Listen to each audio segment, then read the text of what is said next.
Hello दोस्तों, तो आज हम पढ़ेंगे वर्क एंड एनर्जी। तो वर्क एंड एनर्जी जो है इसके दो हिस्से होंगे। एक तो हम देखेंगे कि वर्क डन क्या होता है और कैसे हम उसको निकालते हैं, और फिर हम दूसरा एनर्जी पे जाएंगे। एनर्जी के भी दो पार्ट्स हैं, एक होता है पोटेंशियल एनर्जी और एक काइनेटिक एनर्जी। सबसे पहले एग्जाम्पल्स देखेंगे, फिर वो एग्जाम्पल से रिलेटेड हम कॉन्सेप्ट पढ़ेंगे। वो कॉन्सेप्ट पढ़ने के बाद हम वो क्वेश्चन को सॉल्व करेंगे। ठीक है, ये है हमारा पहला टॉपिक जो है वर्क। तो वर्क में पहला क्वेश्चन है 10.1 जो हमें एनसीईआरटी में दिया हुआ है। A force of 5 newton is acting on an object. The object is displaced through 2 metres in the direction of force. If the force acts on the object all through the displacement, then what is the work done here. अब हम देखते हैं कि इसमें concept क्या है। Work done by a constant force क्या होता है। सबसे पहले हम एक डेफिनेशन देखते हैं। Let a force F act on an object. Let the object be displaced through a distance S in the direction of force. Let W be the work done. तो हमने अभी वेरिएबल्स डिफाइन कर दिए। अब हम define कैसे करते हैं वर्क को। We define work to be equal to product of force and displacement. तो बहुत सिंपल है। और तो फिजिक्स में यार यही है कि हम लोग जितनी भी हमारी डेफिनेशंस होंगी ना, कुछ ऐसे ही होंगी कि जो उनका फॉर्मूला है उसको ही हम वर्ड्स में बोल देंगे तो वो डेफिनेशन हो जाएगी। तो जैसे यहाँ पे वर्क जो होता है वो फोर्स इनटू डिस्प्लेसमेंट होता है। तो हमने बोल दिया कि we define work to be equal to the product of force and displacement. ठीक है, ये हमारा ब्लॉक था, इसमें एक फोर्स लग रही है, ये हमने देखा था। अब क्या हुआ, ये फोर्स के कारण ये इधर मूव हो गया। मूव हुआ तो इसका जो डिस्प्लेसमेंट है वो कितना हुआ, एस। तो इस केस में हमारा जो वर्क है वो हो जाएगा फोर्स इनटू डिस्प्लेसमेंट। सिंपल। अब हम करते हैं इसका क्वेश्चन। तो हम जब भी क्वेश्चंस कर रहे हैं ना, तो हम उसको दो पार्ट में डिवाइड कर देंगे कि we have and we know. अब यार देखो, मेरे हिसाब से तुम कितने नंबर ला रहे हो, 3 नंबर 5 नंबर ज़्यादा ला रहे हो, उससे कोई फ़र्क नहीं पड़ता। चीज़ें तुमको आनी चाहिए, तुमको करते बनना चाहिए। ठीक है, वही तुमको हेल्प करेगा बाद में जाके एग्जाम्स निकालने में, या फिर तुमको जो भी करना है। कोई भी ये पूछने नहीं आने वाला कि भाई तुम्हारे 85% आए थे कि 90% आए थे कि 80% आए थे या फिर 75% है। इट डजेंट मैटर, तुमको चीज़ें बननी चाहिए और ये तुमको मालूम होना चाहिए। ये पहली बात। पर दूसरी बात ये है कि जब हमको पता है कि हम नंबर ला सकते हैं तो फिर हम वो नंबर छोड़े क्यों। हमको थोड़ा स्मार्टली खेलना पड़ेगा ना। तो हमको पता है कि स्टेप मार्किंग होती है। स्टेप मार्किंग में क्या होता है कि हमको हर एक स्टेप के नंबर मिलते हैं। तो हम यहाँ पे जब वी हैव का मतलब हमारे पास क्या क्या है, तो हमारे पास जो जो है हम वो लिख देंगे, तो उसके भी हमें थोड़ा नंबर मिल जाएंगे। तो यहाँ पे वी हैव डब्ल्यू जो कि क्वेश्चन मार्क है, हमें नहीं पता, हमें निकालना है।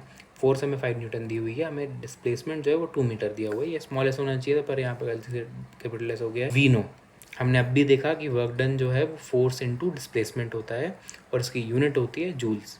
तो यहाँ पे यूनिट लिखना भी बहुत इंपॉर्टेंट है। अगर यूनिट नहीं लिखोगे तो आधा नंबर कट जाएगा। अब हमने सीधा इसको पुट कर दिए हैं इसकी वैल्यूज़, तो हमें आंसर मिल गया है। बहुत सिंपल था, इसमें कोई भी दिक्कत वाली बात नहीं है। अब यार हम एक छोटी सी चीज़ देख लेते हैं। हमने पिछले चैप्टर में देखा कि फोर्स जो है उसके पास मैग्नीट्यूड डायरेक्शन दोनों होता है। डिस्प्लेसमेंट जो उसके पास भी मैग्नीट्यूड डायरेक्शन जो होता है। तो वर्क जो है वो इन दोनों का प्रोडक्ट है, तो उसके पास भी मैग्नीट्यूड और डायरेक्शन दोनों होगा। It can be positive and it can be negative as well. अब एक एग्जाम्पल देखते हैं। हम जब गाड़ी में ब्रेक लगाते हैं तो क्या होता है।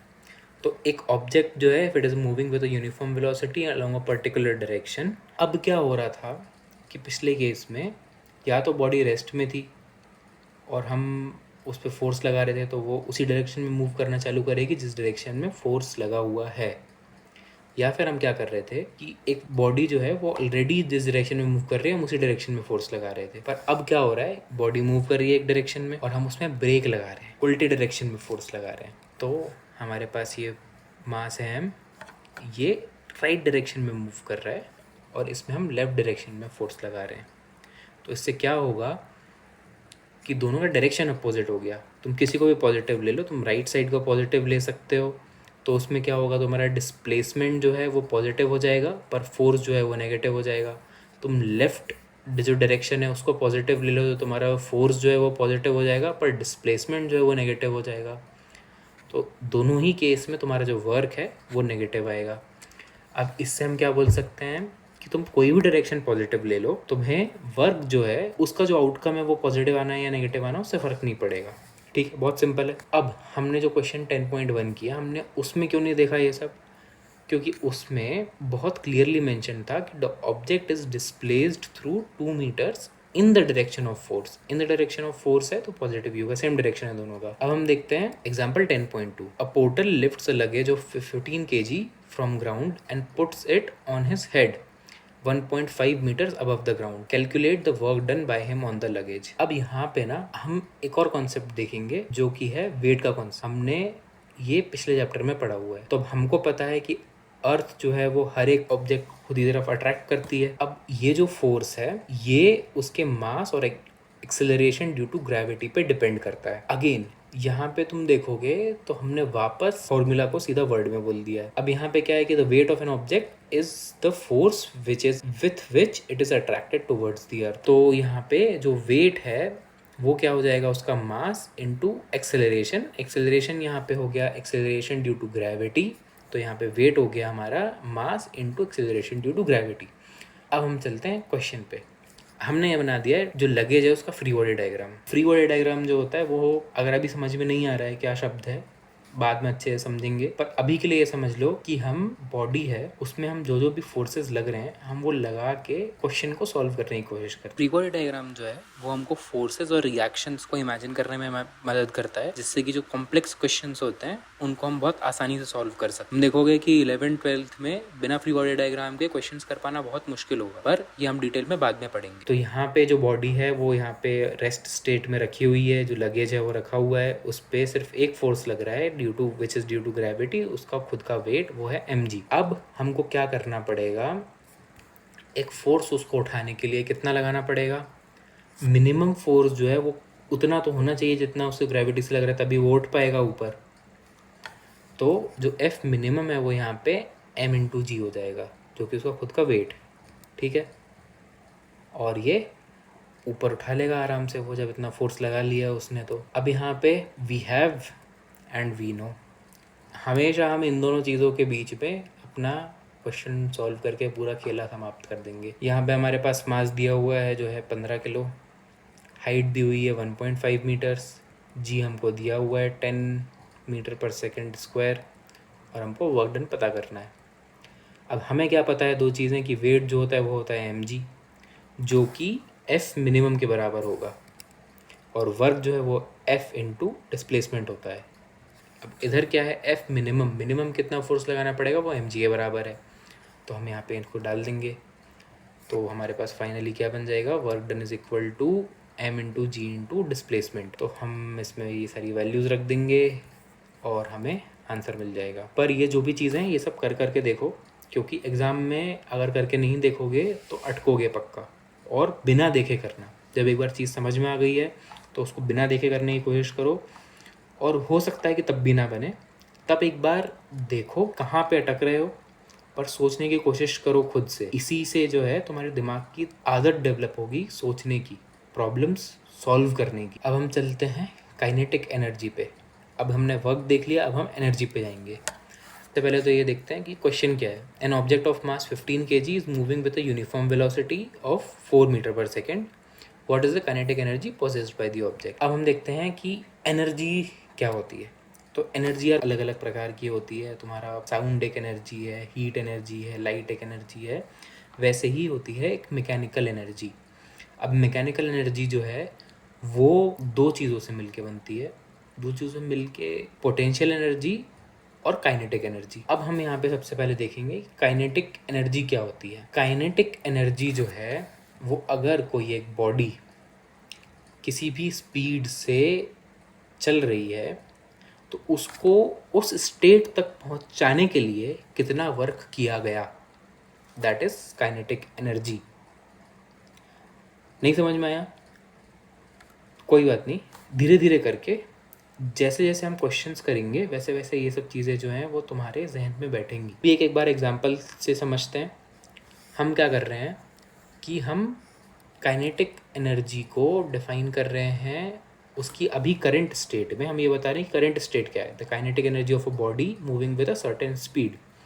तो हमने बोल दिया कि अभी जो स्टेट है बॉडी की वो v वेलोसिटी से मूव कर रही है, ठीक है। तो इसके पास काइनेटिक एनर्जी कितनी होगी, it is equal to work done on it to make it acquired at that velocity, उस पे कितना वर्क किया गया है उसको इस वेलोसिटी तक पहुंचाने के लिए। अब देखो, अगर कोई बॉडी जो है वो रेस्ट पे है, रेस्ट से वो एक वेलोसिटी तक अपने आप तो नहीं पहुंच पाएगी, ये हम पहले चैप्टरों में देख चुके हैं, हम बहुत अच्छे से पढ़ चुके हैं इनर्शिया का कॉन्सेप्ट। तो अब क्या होगा कि इसको किसी भी वेलोसिटी तक पहुंचाने के लिए एक फोर्स लगाना पड़ेगा, तो फोर्स लगाएंगे तब पहुंचेगी। अब फोर्स लगाएंगे और ये मूव भी कर रही है तो डिस्प्लेसमेंट भी होगा। अब एक पॉइंट पे ये v वेलोसिटी तक पहुंच गई, तो तब तक इसने जितना भी डिस्टेंस ट्रैवल किया होगा, force into that displacement is the work इस बॉडी पे हुआ है उसको वो वेलोसिटी तक पहुंचाने के लिए।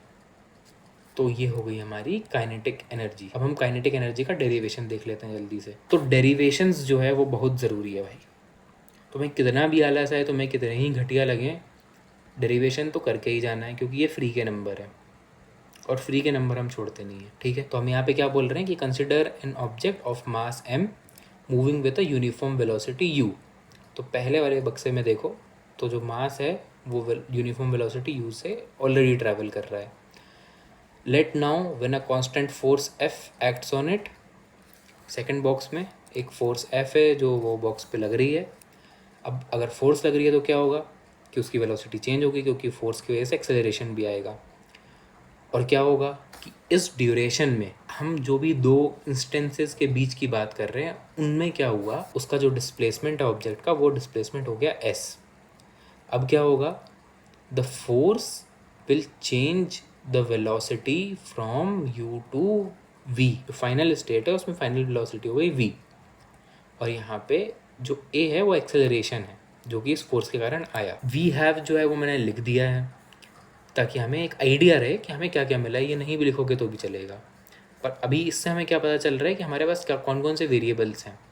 अब हमारे पास मेन वेरिएबल्स हैं u v a n s। इनको कनेक्ट करने वाली इक्वेशन कौन सी है, वो है थर्ड इक्वेशन ऑफ मोशन। तो हमने थर्ड इक्वेशन ऑफ मोशन लिख दी है यहाँ पे, v is equal to u square plus 2as। अब हमने यहाँ पे इससे s निकाल लिया है, तो s हमें यहाँ पे पता चला है v square minus u square divide by 2a। इसको हम बोल देंगे इक्वेशन 1। अब वी ऑल्सो नो कि फोर्स जो है वो मास इनटू एक्सेलरेशन होता है, ये तो हम 1000 बार कर चुके हैं भाई। और वर्क डन जो है वो फोर्स इनटू डिस्प्लेसमेंट होता है, हम इन दोनों चीज़ों को रख देंगे, ये भी हम 1000 बार कर चुके हैं। तो हमारे पास क्या क्या, work done is equal to mass into acceleration into displacement. अब हम क्या करेंगे, जो हमारे पास फर्स्ट इक्वेशन से डिस्प्लेसमेंट आया था उसको हम इस इक्वेशन में रख देंगे। ठीक है, तो from equation 1 we get this. अब हमने क्या किया कि a से a को काट दिया, हमारे पास इक्वेशन क्या बची, work done is equal to half m v square minus u square. अगर मतलब इनिशियली वो रेस्ट पे होता तो क्या होता, रेस्ट पे है तो इनिशियल वेलोसिटी उसकी 0 हो जाती, u 0 हो जाता, तो हमारे पास क्या इक्वेशन आती, work done is equal to half m v square. ये हमारे पास काइनेटिक एनर्जी आ गई, kinetic energy is equal to half m v square. अब बहुत ही आसान क्वेश्चन हो गया है, अब ये कर लेंगे। We have m is equal to 15 kg, उसके बाद हमारे पास वेलोसिटी दी हुई है वो है 4। हमें क्या पता है, वी नो की kinetic energy is equal to half m v square. यहाँ पे सीधा सीधा वैल्यूज़ रख देंगे और हमारे पास आंसर आ जाएगा। ठीक है, ये सब खुद करके देखेंगे। अब हम चलते हैं नेक्स्ट एग्जाम्पल पे, और खुद करने में अगर कोई भी डाउट आए स्पेसिफिक तो कमेंट कर देना, देखते हैं उसको फिर। What is the work to be done to increase the velocity of a car from 30 kilometre per hour to 60 kilometre per hour if the mass of car is 1500 kg। तो अब देखो तुम क्या करते, 30 किलोमीटर और 60 किलोमीटर के हिसाब से जो है हाफ एम वी स्क्वायर लगा देते और आंसर आ जाता। एग्ज़ाम में आके दोस्तों से डिस्कस करते कि अरे भाई क्या सर ने समझाया था और मैंने जाके वही की वही लिख दिया और मेरा तो आंसर जो है वो आ रहा है 3 लाख कुछ। दोस्त तुम्हारे सारे एक दूसरे को देख रहे होते हैं, बोलते हैं कि यार हमारा आंसर तो 1.5 लाख कुछ आ रहा था, और फिर तुमको पता चलता है कि तुमने कुछ ना कुछ गलती करी है। अब इतना सब बचाने के लिए ज़रा ये देख लो कि मैंने बहुत को शुरुआत में ही बोल दिया था कि जो SI यूनिट्स हैं वो बहुत ज़्यादा इम्पोर्टेंट है। यूनिट्स जो हैं वो इतनी इम्पोर्टेंट है कि कई सारे कॉम्पिटिटिव एग्ज़ाम्स में इंक्लूडिंग IIT JEE ऐसे क्वेश्चंस होते हैं जो कि तुम सिर्फ यूनिट्स मिला के सॉल्व कर सकते हो, बिना पूरा क्वेश्चन सॉल्व करे सिर्फ अगर तुम यूनिट्स मिला लो, ऑप्शन मिला लो, तो तुम्हारा सॉल्व हो जाएगा। और कई बार ऐसा होता है कि जब तुम्हें फॉर्मूला याद नहीं आ रहा है एग्जैक्ट, तुम दोनों साइड की यूनिट्स मैच कर लोगे, यार ये न्यूटन मीटर है और इधर जूल्स है, तो ये दोनों जो हैं लेफ्ट हैंड साइड की जो एसआई यूनिट और राइट हैंड साइड की एसआई यूनिट है वो तो मिल रही है, तो फिर ये सही है फॉर्मूला। इसी बात पे हम आगे बढ़ते हैं। हमारे पास क्या है, मास है और इनिशियल वेलोसिटी फाइनल वेलोसिटी है, और व्हाट वी नो इज़ कि 1 मीटर पर सेकेंड जो है वो 5/18 किलोमीटर पर आवर होता है, तो हम कन्वर्ट कर लेंगे। तो हमारे पास इनिशियल वेलोसिटी क्या हो जाएगी, 5/18 इंटू 30, और फाइनल वेलोसिटी सिमिलरली हम निकाल लेंगे। अब वी नो कि जो काइनेटिक एनर्जी है वो half m v square minus u square derivation में किया था, ठीक है, तो वही की वही हम रख देंगे यहाँ पे। अब इसको करने का और समझने का एक और तरीका है जो कि हम देखते हैं। अब अल्टरनेट अप्रोच क्या है कि हम बोलते हैं कि उसके पास अभी एक काइनेटिक एनर्जी है और इनिशियल स्टेज में उसके पास एक काइनेटिक एनर्जी होगी। किसी भी स्टेज में काइनेटिक एनर्जी का फॉर्मूला क्या है, half m v square, v या फिर यू या फिर जो भी वेलोसिटी है उस, तो हम क्या बोलेंगे कि half m v square minus half m u square, अभी की काइनेटिक एनर्जी माइनस पहले की काइनेटिक एनर्जी, सेम चीज़ है, एग्जैक्ट सेम चीज़ है। हाफ एम कॉमन ले लो तो v square minus u square आ जाएगा। तो समझने के लिए और करने के लिए जो ज़्यादा कन्वीनियंट लगे वो करना। जो ये अल्टरनेट गियर्स ये वाला अप्रोच है ये एनसीईआरटी में भी दिया हुआ है।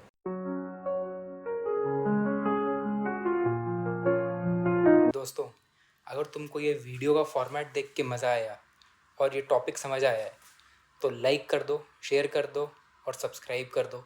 आगे आने वाले वीडियो और भी मज़ेदार होंगे, ये प्रॉमिस है। और ये भी बताओ कि और कौन से टॉपिक्स हैं जिनमें तुम्हें दिक्कत आ रही है, तुम्हें एग्ज़ाम फोकस वीडियो चाहिए या फिर तुम्हें कॉन्सेप्ट समझना है, हम आगे जाके वैसे ही वीडियो बनाएंगे। अब हम चलते हैं पोटेंशियल एनर्जी की तरफ। तो भाई पोटेंशियल एनर्जी क्या होती है, किसी भी ऑब्जेक्ट को तुम एक पोजीशन पे लेके आ जाओ, उस पोजीशन पे आने में जो वर्क किया है तुमने वो उसकी पोटेंशियल एनर्जी हो जाएगी। ये हम देख भी चुके हैं, अभी हमने इसका एक क्वेश्चन भी सॉल्व कर दिया है। तुम ये सोचो हम इतना एडवांस चल रहे हैं, हमने टॉपिक चालू हुआ नहीं है और हमने क्वेश्चन सॉल्व कर दिया है। जाके रिकॉर्ड में देख लेना, कौन सा कूली वाला सवाल सिर पे उठा के रखता है, 10.2 पोटेंशियल एनर्जी का है, ठीक है। तो पोटेंशियल एनर्जी की एक बार डेफिनेशन देख लो। Potential energy possessed by object is the energy present in it by virtue of its position और configuration। उसकी पोजीशन के कारण ही जो है वो पोटेंशियल एनर्जी है। अगर मैंने किसी ऑब्जेक्ट को h हाइट तक उठाया तो वहाँ उस पोजीशन में आने में उसके पास क्या पोटेंशियल एनर्जी होगी, वो उठाने में तुम्हारा वर्क लगा है। अभी के लिए बस इतना ही समझो। ये जो लड़का तुम्हें दिख रहा है ये बहुत चढ़ चढ़ के ऊपर तक आया तो यहाँ पे इसकी पोटेंशियल एनर्जी हो गई। अब यहाँ पे क्या होगा, ये पेडल नहीं भी मारेगा तो भी ये नीचे जाएगा। ये नीचे आते आते क्या कर रहा है, अपनी पोटेंशियल एनर्जी को काइनेटिक एनर्जी में कन्वर्ट कर रहा है। अब जो है पोटेंशियल एनर्जी हम जो भी पढ़ेंगे वो ग्रेविटेशन के कारण होगी।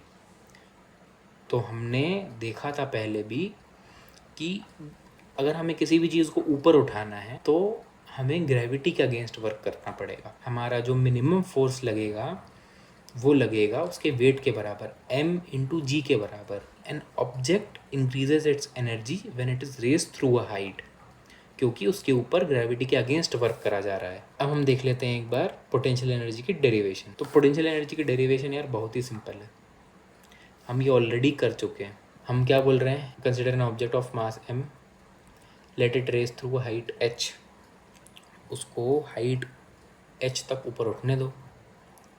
ये जो है भैया ऊपर उठने दे दिया हमने।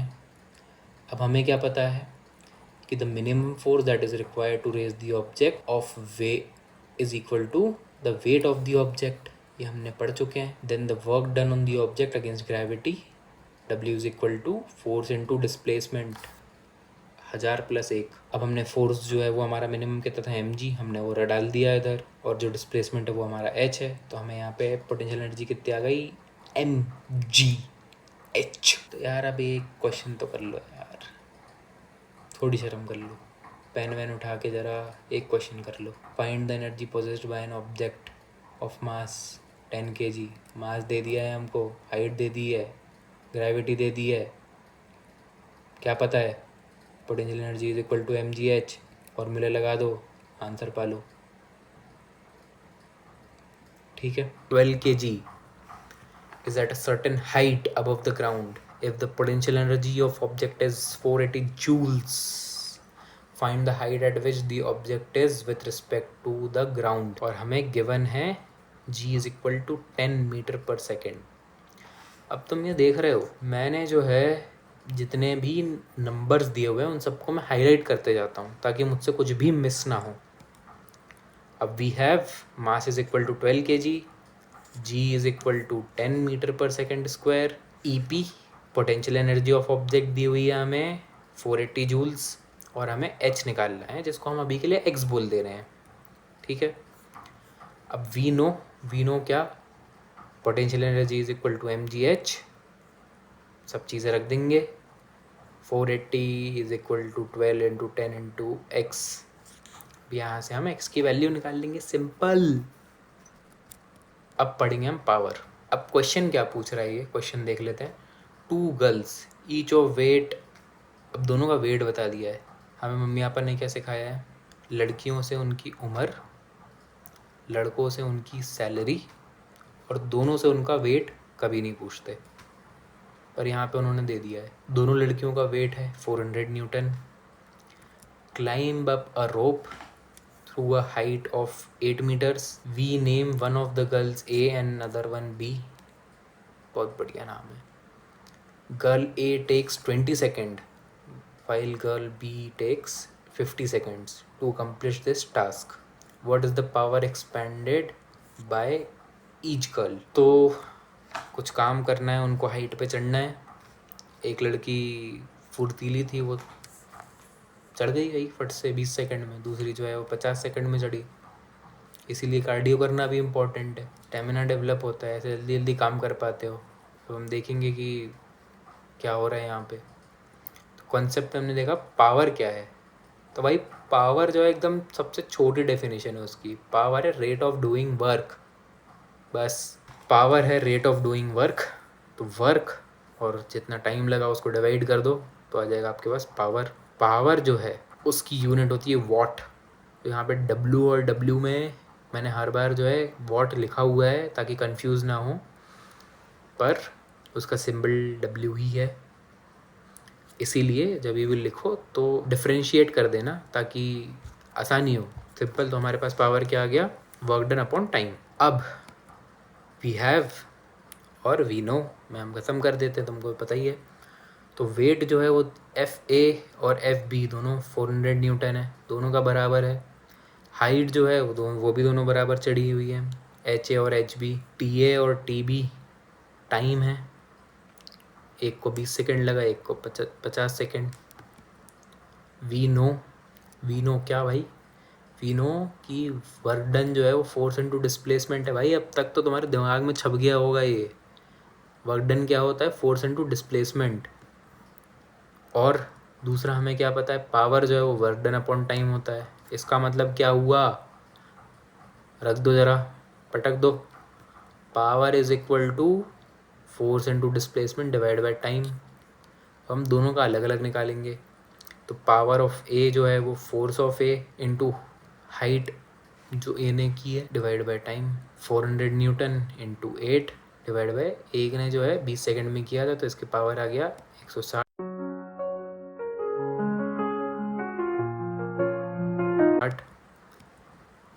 अरे बी ने जो है वही चीज़ की हुई है, उसकी तुम यूनिट रख दो, बस टाइम अलग है उसका 50 सेकंड, इसलिए उसमें जो है पावर 64। तो जो ए है शायद ज़्यादा पावरफुल है, तो पंजे लड़ाने में पता चलेगा, क्लाइम करने में कहीं पता चलता है। पर जो पावर उन्होंने एक्सपेंड किया जो भी है वो ए का ज़्यादा है। ठीक है, ये हमारा जो है लास्ट सवाल है। A boy of mass 50 kg runs up a stair of 45 steps in 9 seconds. If the height of each step is 15 centimeter, find his power.